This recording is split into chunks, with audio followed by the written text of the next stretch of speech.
आ रहा है महादेव के दर्शन के लिए। बीच रास्ते में महादेव शिवगण बनकर के आ गए परीक्षा लेने के लिए, और परीक्षा में इंद्र गुमान में भरा हुआ है, अपने छाती तान के खड़ा है। शिवगण ने पूछा, शिवगण तो नहीं थे, शिवजी थे, वो तुम कौन हो? तो इंद्र बोला, मुझे नहीं जानते तुम? बोले, हम तो नहीं जानते। ऐसा है, सुनो,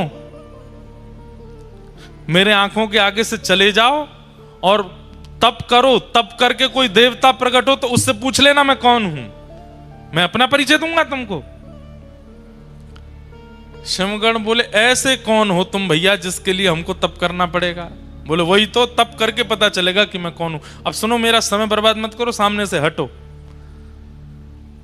यहां इंद्र जिद करने लगा आगे बढ़ने की। शिवगण बोले, जब तक परिचय नहीं दोगे आगे नहीं जाने दूंगा। इंद्र बोला, मुझे भी सौगंध है अपने स्वर्ग की कि मैं परिचय नहीं दूंगा अपना। शिवगण बोले, मुझे भी अपने गणत्व की सौगंध है, मैं तुझे आगे नहीं जाने दूंगा जब तक तू बताएगा नहीं। बस यही कहा सुनी हो गई। जैसे ही इंद्र ने अपना अस्त्र निकाला और अस्त्र निकाल करके जैसे ही शिवगण के ऊपर प्रहार करने लगा, शिवगण तो अंतर ध्यान हो गया, साक्षात देवादिदेव क्रोध में प्रकट हो गए सामने। तीसरा नेत्र तमतमाने लगा, खुलने के लिए तैयार। इंद्र के हाथ पांव कांपे, ये क्या हुआ है? ये शिवगण के रूप में साक्षात शिवजी आए थे। चरणों में दंडवत हो गया। शंकर जी बोले, तुझे जीवित नहीं छोड़ूंगा मैं, इतना अभिमान अपनी पदवी का? अरे तू मेरे दर्शन क्या करेगा? तू मेरे गणों से ऐसा व्यवहार कर रहा है, तू मेरे दर्शन का अधिकारी है। तब इंद्र ने अपने गुरुदेव, इसीलिए गुरु होने जरूरी हैं। कई बार शिष्य की नैया डूब रही हो तो गुरु जी बचा लेते हैं। गुरु बृहस्पति ने महादेव से कहा, गुरुदेव, हे देवादिदेव, ये तो सामान, आप तो जानते हैं इंद्र कैसा है, क्रोध मत कीजिए। 33 कोटि देवताओं के ऊपर इसका राज है, अगर इसे कुछ हो गया तो फिर स्वर्ग देव राजा विहीन हो जाएगा, दैत्य चढ़ाई कर देंगे। हे महादेव, आप कृपा करो। तो महादेव का श्वास थोड़ी सी कम पड़ी और जैसे तैसे करके बोले, गुरु की वजह से बच रहा है तू, नहीं तो आज तेरे प्राण पखेरु उड़ जाते। बृहस्पति बोले, आप बस शांत हो जाओ, आप कुछ कहो मत। महादेव बोले कि अब मैं तो कुछ नहीं कहूंगा, लेकिन जो मेरे अंदर क्रोध प्रकट हो गया है वो बिना निकले मानेगा नहीं, उसे कहां भेजूं? बोले, महाराज, पृथ्वी में भेज देंगे तो प्रलय आ जाएगा, आकाश में डाल देंगे तो आकाश का भेदन हो जाएगा, लोक सब नष्ट हो जाएंगे। अथाह स्वरूप समुद्र का है, आप समुद्र में अपने क्रोध को विसर्जित कर दीजिए। तब महादेव ने अपना तीसरा नेत्र खोल करके उस प्रकट क्रोध को समुद्र में विलीन किया। समुद्र भी उस क्रोध के तेज को सह नहीं पा रहा था। भूचाल आ रहे थे, ज्वार भाटा आ रहा था, उष्ण हो गया समुद्र का जल। तब समुद्र ने भी प्रार्थना की, बोले, महादेव, आपके क्रोध को हम भी सहन नहीं कर पा रहे हैं, अब क्या करें इसका? तो बोले, इसको फिर किसी एक रूप में प्रकट करके पृथ्वी पर इसको भेज दो। तब महादेव का वह क्रोध जो समुद्र भी सहन नहीं कर पाया, उसी ने एक रूप धारण किया और समुद्र से उसका प्रादुर्भाव हुआ, वही हुआ जलंधर। जलंधर इतना खतरनाक था कि महाराज, देवता दैत्य सब थरथर कांपते थे उससे। महादेव का क्रोध है। जलंधर का विवाह हुआ वृंदा नाम की कन्या से। जलंधर वैसे ही इतना शक्तिशाली था, लेकिन वृंदा जैसी पतिव्रता पत्नी प्राप्त होने के कारण जलंधर का तेज, जलंधर का ऐश्वर्य, जलंधर का साम्राज्य और ज्यादा प्रगाढ़ होता चला गया। पतिव्रता नारी है वृंदा, अपने पति को परमेश्वर मानती है, और उसके पातिव्रत के कारण जलंधर का जो बल है वो वैसे ही इतना बलवान था, लेकिन पत्नी के पातिव्रत के कारण वो और बलवान हो गया। इसलिए संसार में सबसे बड़ा व्रत यदि कोई है तो वो पातिव्रत है। पत्नी व्रत, पतिव्रत। यदि कोई व्यक्ति पतिव्रत का पालन करे, माताएं और भाई लोग पत्नी व्रत का पालन कर लें, कुछ नहीं करना, ना भूखा रहना है ना प्यास रहना, खूब चकाचक खाओ पियो आनंद करो, बस एक के ही रहो। अगर आपने ये निश्चय कर लिया तो आप संसार की किसी भी स्थिति को पार कर सकते हैं। अरे कहां तक कहें, अगर यमराज आ गए पति को लेने के लिए और पत्नी पातिव्रत धर्म का पालन करती है, भले ही पति में लाख दुर्गुण हैं, लेकिन पत्नी पातिव्रत नियम से रहती है, तो उस समय यमराज भी अगर पति को लेने आएंगे तो यमराज भी उसके पति को छू नहीं सकते, पहले पत्नी से आज्ञा लेंगे। हम ले जा सकते हैं इसको? कौन पत्नी चाहेगी कि मेरा पति जाए? कोई नहीं चाहती। सीधी बात, यमराज भी पति का स्पर्श नहीं कर सकते अगर पत्नी पतिव्रता है तो। पत्नी का स्पर्श यमराज नहीं कर सकते अगर पति पत्नी व्रता है तो। इतना बड़ा व्रत है। हम दुनिया भर के व्रत करते हैं, पर इस व्रत में कहीं ना कहीं छूट जा रहे हैं। अब सुनिए, वृंदा का ऐसा पातिव्रत, पर देवताओं ने विचार किया ये पतिव्रता है, ये बहुत अच्छी बात है, पर ये जानते हुए भी कि पति कितना दुष्ट है, फिर भी पत्नी पतिव्रता है। तो ब्रह्मा आदि देवताओं ने कहा कि बोल भैया, वृंदा अपने पतिव्रत का पालन नहीं तोड़ सकती। तब ब्रह्मा जी से सब देवताओं ने कहा आप जाकर के जलंधर को समझाइए, वो आए दिन देवताओं पर आक्रमण करता है, यज्ञों का विध्वंस करता है। ब्रह्मा जी बोले मैं जाता हूं। ब्रह्मा जी गए जलंधर को समझाने के लिए। जलंधर ने ब्रह्मा जी के ही गला पकड़ लिया, इतना बलवान कि चतुरानन ब्रह्मा जी का गला पकड़ लिया, चारों आंखों से आंसू निकल आए। ब्रह्मा जी हाथ छुड़ा के भागे, युद्ध छिड़ गया देवता और जलंधर के बीच में। ब्रह्मा जी हार गए। देवताओं ने जाकर के प्रार्थना की, देवादिदेव महादेव शंकर जी से बोले महाराज आप कुछ करो। महादेव बोले मुझसे ही प्रकट हुआ है वो, और अपने से प्रकट हुए को मैं कैसे नष्ट कर सकता हूं? मैं तो नष्ट नहीं करूंगा उसको। तब ब्रह्मा जी ने मन में विचार किया कि ये शिव भक्त है बहुत बड़ा, और इसके बल में कटौती तभी आएगी जब इससे कोई शिवापराध बनेगा। ये शंकर जी का अपराध करे तब इसके बल में कटौती आएगी। तो बोले क्या करें? तो नारद जी को बुलाया, नारद जी को भेज दिया। बोले जलंधर के जाकर के कैसे भी शिवापराध कराओ। नारद जी महाराज बोले अभी क्या किया? नारद जी पहुंच गए जलंधर के पास। जलंधर ने बड़ा स्वागत किया, आइए आइए आइए नारद जी। नारद जी सबके प्यारे हैं, दैत्यों के भी प्रिय हैं, देवताओं के भी प्रिय हैं, सबको प्रिय लगते हैं। नारद जी महाराज पहुंचे। नारद जी ने जाकर के कहा जलंधर तुम्हारे पास सब कुछ है।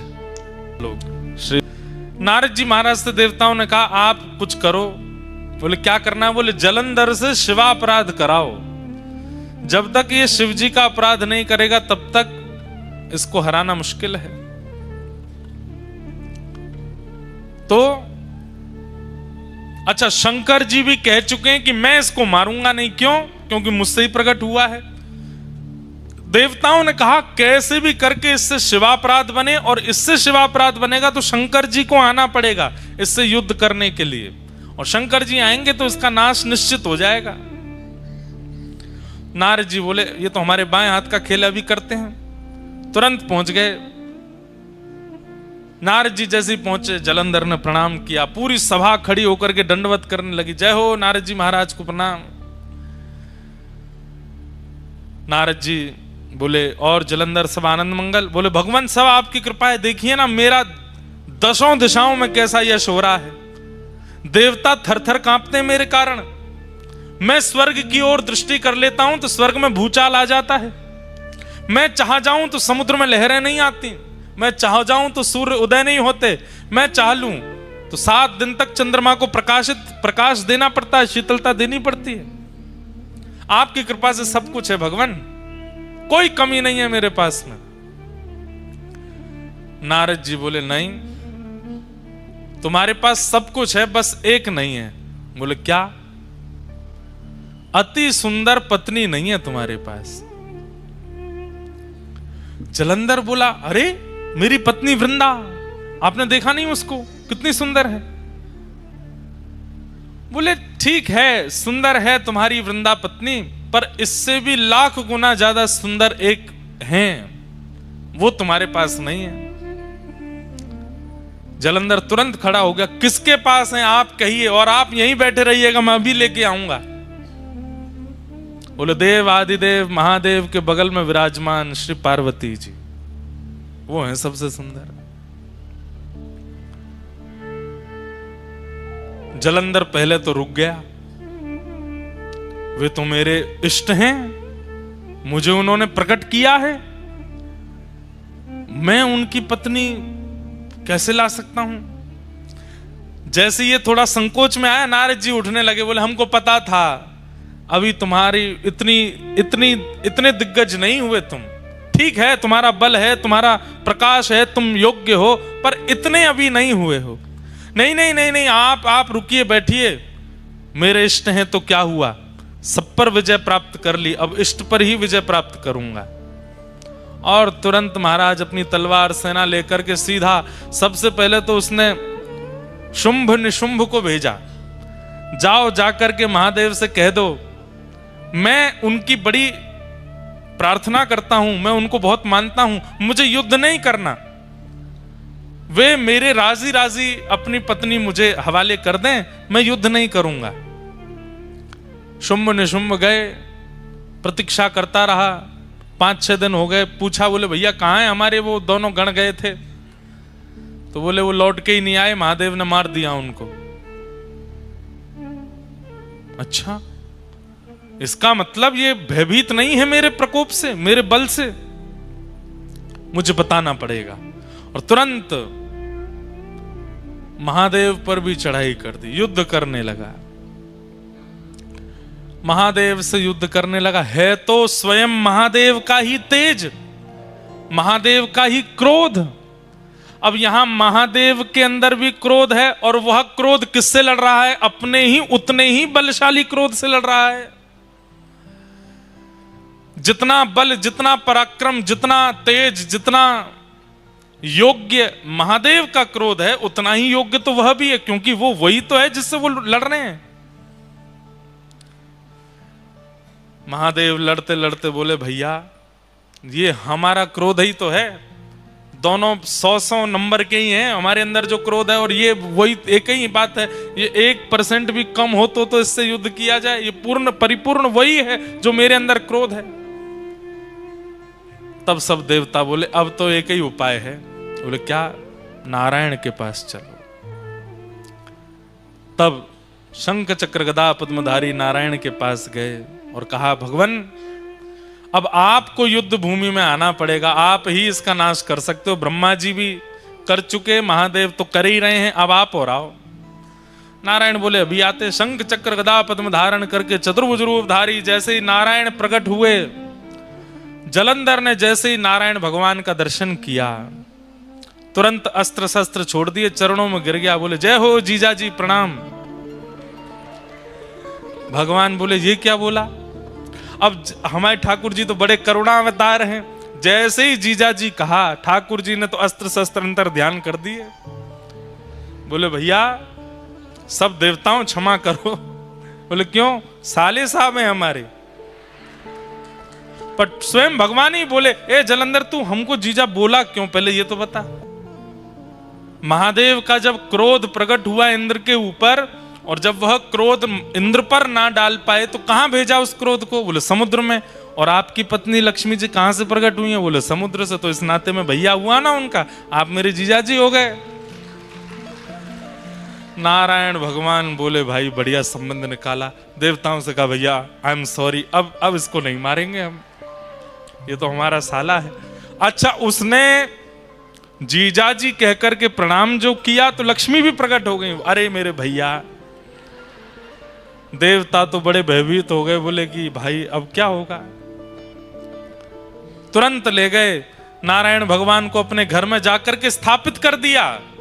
जलंधर ने पत्नी से कहा, देवी तुम नित्य मेरी आराधना करती हो, अपना पातिव्रत धर्म का पालन करती हो, अब उसमें इनकी भी आराधना करो। अब जलंधर की स्थिति हो गई, वो और ज्यादा बलशाली हो गया। क्यों? नारायण कृपा हो गई उसके ऊपर। सब देवता बोले भैया, सब प्रकार के तरीके अपना लिए, कोई काम नहीं आया। तब देवताओं ने भगवान की स्तुति गाई और कहा, भगवान अगर इसका नाश नहीं हुआ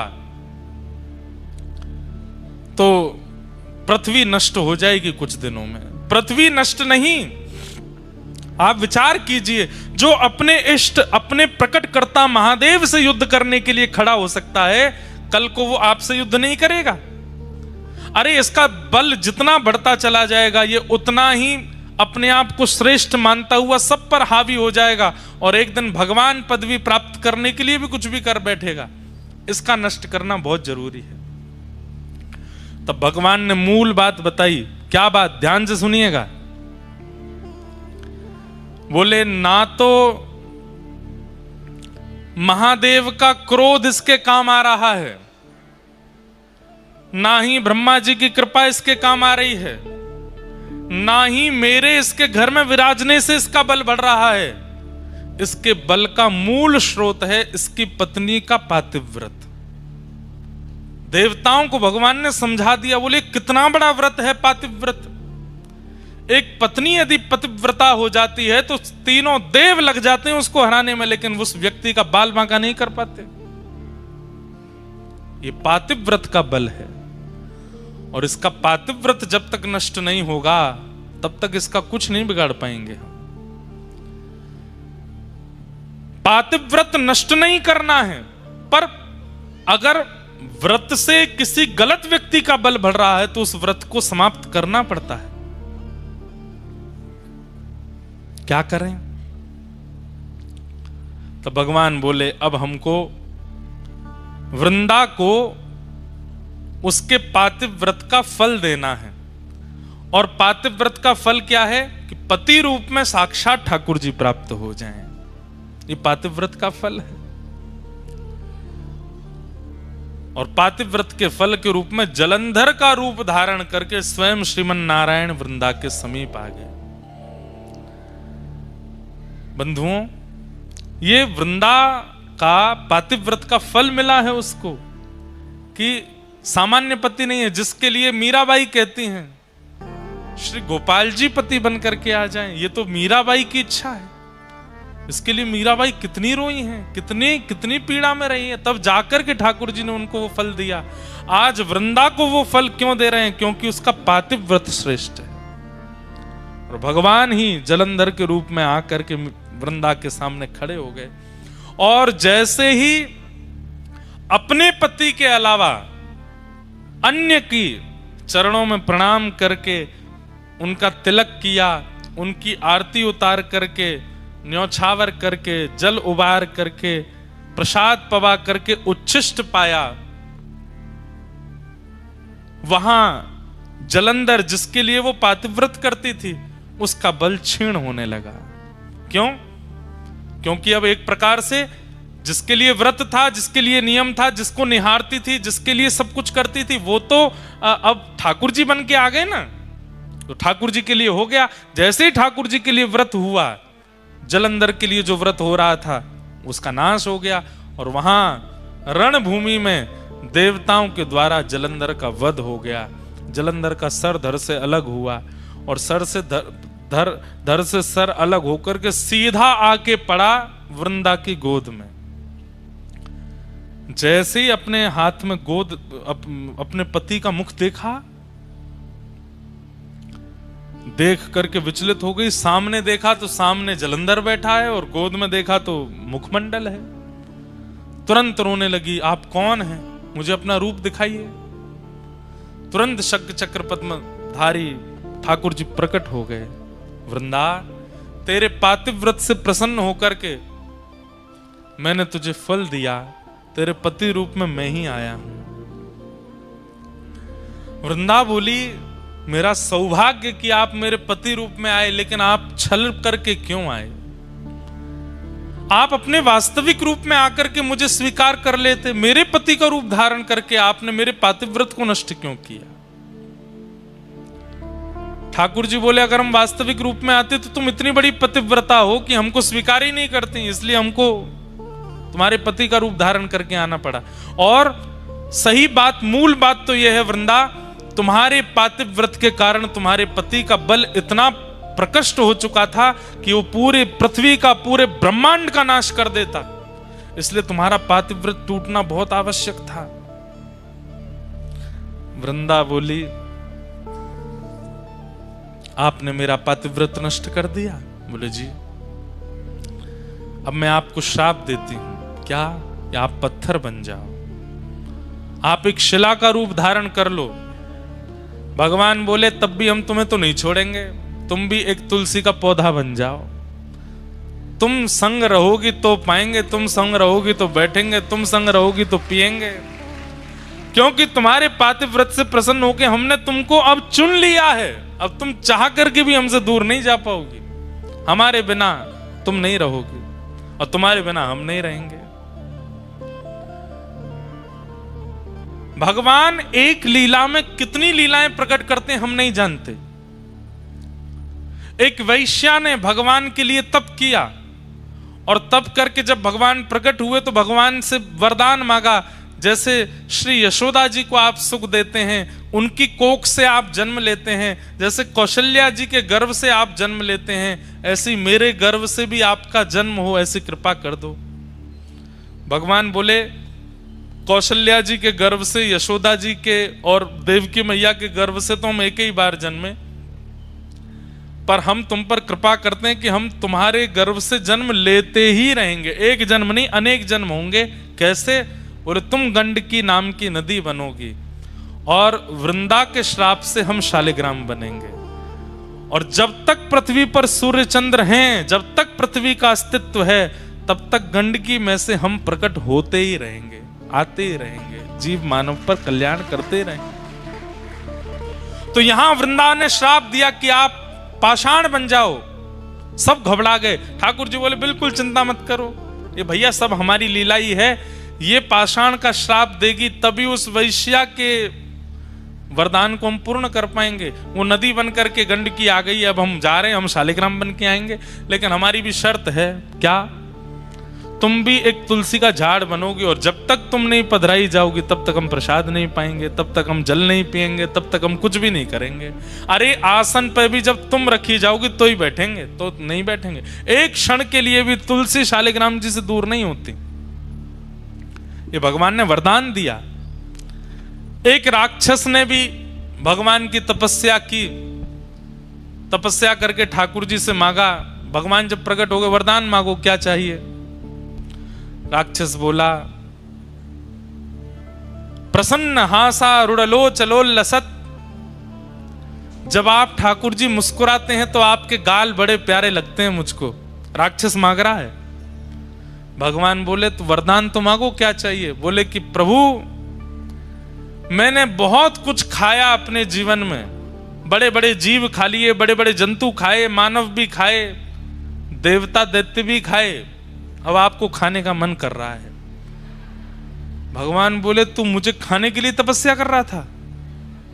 बोले, हाँ, मुझे पता चला कि आप मिलते नहीं हो, आप तभी प्रकट होते जब आप कोई तप करता है, तो मैंने इसीलिए तप किया 1000 वर्ष तक कि आप प्रकट हो जाए तो मैं वरदान में आपको खाने के लिए मांगूं। भगवान बोले, वाह भैया, कैसे खाओगे? बोले, आ जाओ मेरे पास, आपको लेकर के खाना शुरू करूं। आपके गाल पहले खाऊंगा, आपके हाथ फिर खाऊंगा, फिर चरण खाऊंगा। ठाकुर जी बोले, भैया देखो, इस रूप में तो संभव नहीं है, तुम अगर हमारे पास आए भी तो इतनी योगनियां, इतनी शक्तियां चारों तरफ हमारे रहती हैं कि तुम जल करके नष्ट हो जाओगे, तुम्हारी इच्छा पूरी करेंगे। बोले क्या? कालांतर में तुम एक कीड़ा बन करके गंडकी नदी में जाओगे और जब हम वहां शालिग्राम बन करके आया करेंगे तुम हमें ही खाया करोगे, उसी से ही हमारे अंदर रूप प्रकट होने लग जाएंगे, तुम्हारी इच्छा पूरी हो जाए, खूब खाना, झिक करके खाना। तो गंडकी में, शालिग्राम जी में कभी कभी आकृतियां प्रकट हो जाती हैं। वो आकृतियां उस राक्षस को ही शाप दिया भगवान ने खाने का, वो खाता है ठाकुर जी को। हमारे ब्रज में तो एक पद गाते हैं, पद गाते हैं मतलब उस भाव से गाते हैं होली में, खा जाऊं तेरो गाल बड़ो मीठो, खा जाऊं तेरो, हारे खा जाऊं तेरो, हम्बे खा जाऊं तेरो। जब ठाकुर जी गाल में लाल लाल गुलाल लगा करके आते हैं तब गोपियां गाती हैं, लाला इतनो चोखो लग रहा है, ऐसा मन कर रहा तेरो गाल खा जाएं। ये प्रेम के भाव में, जैसे छोटे बालक होते हैं गदमदरा से, उनको देख के मन होता है, मन ऐसा करे या खा जाए, या कि हाथन ने खा जाए, पामन ने खा जाए, इतना बढ़िया। ऐसे ठाकुर जी के लिए तो एक राक्षस ने मांगा कि मैं आपको खाऊं, तो ठाकुर जी उसके लिए शालिग्राम बन गए, बोले खाना। तो कितनों की इच्छा पूर्ति एक श्राप से हुई। वृंदा ने श्राप दिया कि आप पाषाण बन जाओ, भगवान बोले ठीक है। एक वैश्या ने वरदान मांगा था तो उसके गर्भ से हम जन्मेंगे, वो गंडकी बनेगी और हम शालिग्राम। एक राक्षस ने मांगा था कि वो खाना चाहता है तो वो भी पेंडिंग बैठा है, कब उसको वरदान पूरा करें, शालिग्राम रूप को ही खाया करेगा वो। लेकिन वृंदा देवी तुम हमसे दूर नहीं रह पाओगे। अच्छा, ये तो केवल एक कथा थी, पर वास्तविकता भूमंडल पर वृंदा को प्रकट करने के लिए कोई चाहिए। जैसे राम जी को आने के लिए दशरथ और कौशल्या चाहिए, ठाकुर जी को आने के लिए देवकी वसुदेव चाहिए। विश्व का कल्याण करने वाली बंधुओं, दो ऐसे रत्न हैं हमारी पृथ्वी पर, इन रत्नों का नित्य आश्रय लेने वाला व्यक्ति कभी यमलोक के दर्शन नहीं करता। उसमें पहला श्री गौ माता और दूसरी वृंदा देवी तुलसी महारानी। इनका नित्य दर्शन करने वाले को कभी यमलोक का दर्शन नहीं होता। तो वृंदा तो ठाकुर जी की ही हैं। अभी सुनिएगा कथा, वो तो आना चाहती है पृथ्वी पर, श्री कृष्ण आएंगे तो लीला के लिए वृंदा को प्रकट होना है, पर वृंदा ऐसे सामान्य रूप से प्रकट नहीं होगी, उसके लिए पृष्ठभूमि चाहिए। ऐसे कोई कौशल्या जैसी, कोई देवकी जैसी, कोई यशोदा जैसी मां चाहिए। तो भगवान ने जलंधर की पत्नी वृंदा को माध्यम बनाया। क्यों? श्राप देने के बाद में वृंदा ने प्रण लिया कि मैं अब अपने पंच भौतिक देह को नष्ट कर दूंगी। और जैसे ही वृंदा ने अपने शरीर को जलाकर के भस्म बनाया, भस्म जैसे ही बनी, ठाकुर जी ने गोलोक धाम की ओर देखा और श्री गोलोक धाम से श्री वृंदा देवी की मंजरियों को लाया गया। पातिव्रती वृंदा की ये शरीर की जो भस्म है ये है, इसमें इन मंजरियों को बो दो। जैसे ही तुलसी की मंजरियां उस भस्म में बोई गईं, उसी भस्म से, उसी रज से जो पतिव्रता नारी वृंदा थी, उसके शरीर की रज से जो प्रकट हुई वही है श्री तुलसी महारानी। बोलो तुलसी महारानी की जय। भगवान बोले अब मंगल होगा विश्व का, विश्व का मंगल करने वाली अब तुलसी जी गोलोक धाम से भूमि पर प्रकट हो चुकी हैं।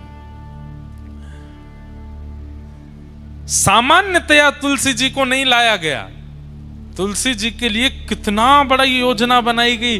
बोले अखंड पतिव्रता नारी होगी, उसके कोख से तुलसी जी प्रकट होंगी। पर तुलसी जी क्योंकि एक वृक्ष के रूप में प्रकट होने वाली हैं, तो इनके लिए कोख क्या है? रज। कोख क्या है? मिट्टी।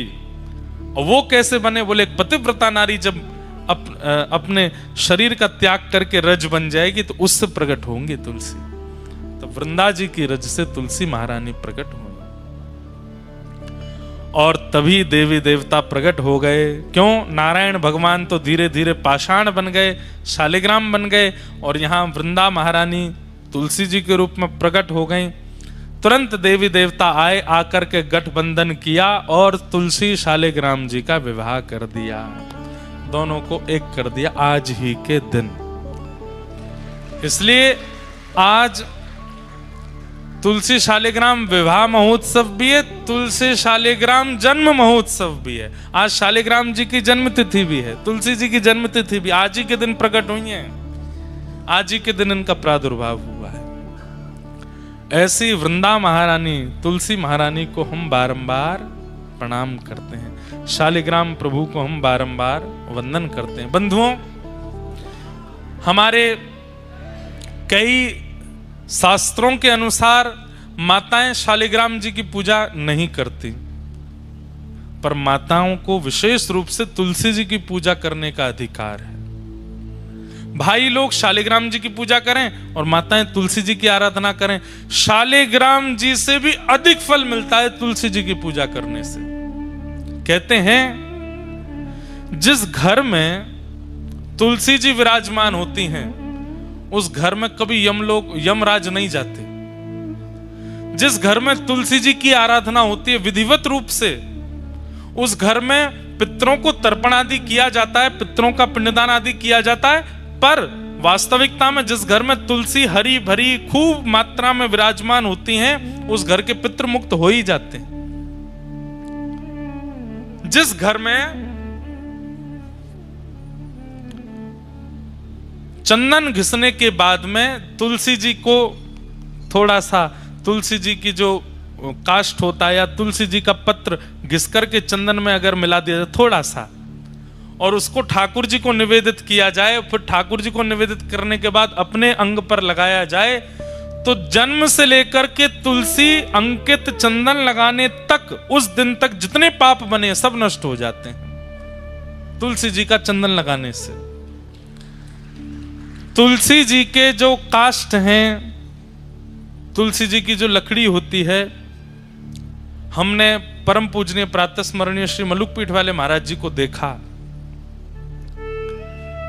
इतनी बड़ी तुलसी जी की काष्ठ एक रहती है उनके पास, उसमें नित्य अग्नि प्रज्वलित करते हैं, और उस तुलसी जी के काष्ठ की अग्नि से 1000 दिए जलाते हैं महाराज जी नित्य संध्या में शाम को। तो हमने महाराज जी से पूछा, मैंने महाराज जी इसका क्या फल है? तो महाराज जी बोले तुलसी जी के काष्ठ से एक दिया प्रज्वलित करने से 1000 दिए प्रज्वलित करने का फल मिलता है। दिए प्रकट करते ही ठाकुर जी को जब अर्पित किए जाए, ठाकुर जी बड़े प्रसन्न हो जाते हैं। पर तुलसी जी के काष्ठ से जब दिया जलाया जाता है तो एक दिया जलाने के 1000 दिया जलाने का फल, मतलब ठाकुर जी अत्यंत प्रसन्न हो जाते हैं।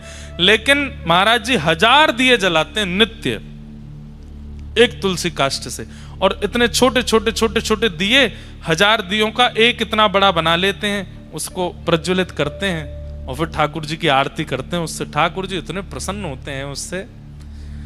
तो हरी भरी तुलसियों तब मत कुछ करना जब काष्ठ कहीं तुलसी जी के आसपास कहीं प्रकट हो जाए, टूट के अपने आप नीचे आ जाए, उसको संभाल के रख लीजिए। नित्य उस काष्ठ में थोड़ी अग्नि प्रज्वलित करो, उससे दिया जलाओ। दिया जलाने के बाद उस अग्नि को बुझा के उसकी रज अपने माथे से लगा के काष्ठ को रख दो। इतने प्रसन्न होते हैं ठाकुर जी उससे प्रकट दिए से आरती करने से। अभी तो कार्तिक का महीना, हमारे यहाँ तो तुलसी जी से ही आरती करते हैं वृंदावन में। ठाकुर जी बहुत प्रसन्न होते हैं। तुलसी जी जिस गमले में लगी हो उसकी रज, तुलसी जी की रज लेकर के कभी कभी आप तिलक धारण कर सकते हैं, और वह तिलक धारण करने से शरीर में अगर कोई बहुत गंभीर बीमारी, और सबसे बड़ी बीमारी तो भैया आजकल बुद्धि में आ जाती है, विचारों की बीमारी, और सही बात है गलत मार्ग पर चलने वाले विचार चित्त में आने लगते हैं। तुलसी जी की रज अपने माथे से लगाने से और माथे पर रज लगा के ठाकुर जी की आराधना करने से विचार शुद्ध होते हैं। बड़ी महिमा है तुलसी जी की। ऐसी तुलसी महारानी को हम बारंबार प्रणाम करते हैं। इस भाव से आज के दिन श्रीमन नारायण शालिग्राम रूप में प्रकट हुए और तुलसी जी के साथ में उनका विवाह। कभी आप लोग हनुमान चालीसा का पाठ करते हैं, अपनी गुरु परंपरा का पाठ करते हैं, गमला तो बहुत सामान्य, उठा करके अपने कक्ष में विराजमान कर लो पढ़ते समय, और अपने पास में तुलसी जी रख करके आप पढ़ना प्रारंभ कीजिए। जो पढ़ेंगे भूलेंगे नहीं। ये एग्जाम देने वाले बच्चों को एक हम युक्ति बता दे रहे हैं। तुलसी जी का गमला, उसकी पहले, और ऐसे नहीं कि वैसे तो तुलसी जी को पूछते नहीं, एग्जाम वाले दिन ही ले गए उठा करके, बैठो तुलसी जी पास कराओ। नहीं, तुलसी जी की नित्य आराधना आज से ही शुरू कर दीजिए। आज्ञा लेकर के तुलसी जी के पत्र तोड़ने चाहिए। द्वादशी के दिन तुलसी जी के पत्र नहीं तोड़ने चाहिए। तुलसी जी के जितने भी पत्र और आदि आदि जो नीचे गिर जाते हैं, उन सबको भी प्रणाम करके सबको इकट्ठा करना चाहिए। अगर वो बहुत सूख जाएं तो उनका चूरा बना करके, जिस दिन निषेध है तुलसी जी तोड़ना, उस दिन वही प्रयोग करके ठाकुर जी का भोग लगाया जा सकता है। और तुलसी जी की एक और महिमा, अगर तुलसी जी तोड़ नहीं सकते हैं, तुलसी जी का चयन नहीं कर सकते हैं, तो ठाकुर जी पर चढ़ी भई तुलसी उठाओ, उस पर नेक जल डालो, वही दोबारा भोग में अर्पित कर दो, वो पवित्र ही मानी जाती है। तुलसी जी की बनी कंठी माला कंठ में धारण करने वाले व्यक्ति के पीछे पीछे ठाकुर जी खिंचे चले जाते हैं। जहां जहां वो व्यक्ति जाता है, ठाकुर जी कहते हैं मैं संग ही रहता हूं। जो गले में कंठी माला पहनता है तुलसी जी के, जो तुलसी जी के मन के पर नाम जप करता है, भगवान कहते हैं कि उसके नाम जप से, मंत्र जप से मैं बहुत प्रसन्न रहता हूं। उसके नाम में, मंत्र में फिर आलस्य, दंभ आदि आदि जो विकार हैं, ये आने बंद हो जाते हैं अगर वो तुलसी जी पर नाम उच्चारण करता है तो। और सीधी बात, आप अन्य किसी भी भाव में अगर नाम जप करते हैं तो ठाकुर जी को पता तो चल जाता है नाम जप कर रहा है, पर तुलसी जी पर जब नाम जप करते हैं तो ठाकुर जी थोड़ी पे हाथ धर के सुनते हैं आपके नाम जप को, आपके मंत्र को, आपके भाव को। ठाकुर जी को इतना प्रसन्न है। ऐसी तुलसी जी की महिमा है, उन्हें हम बारंबार वंदन करते हैं, बारंबार प्रणाम करते हैं। बोलो तुलसी महारानी की। हर हर महादेव सभी भक्तों को आप सबका मेरे YouTube चैनल में स्वागत है।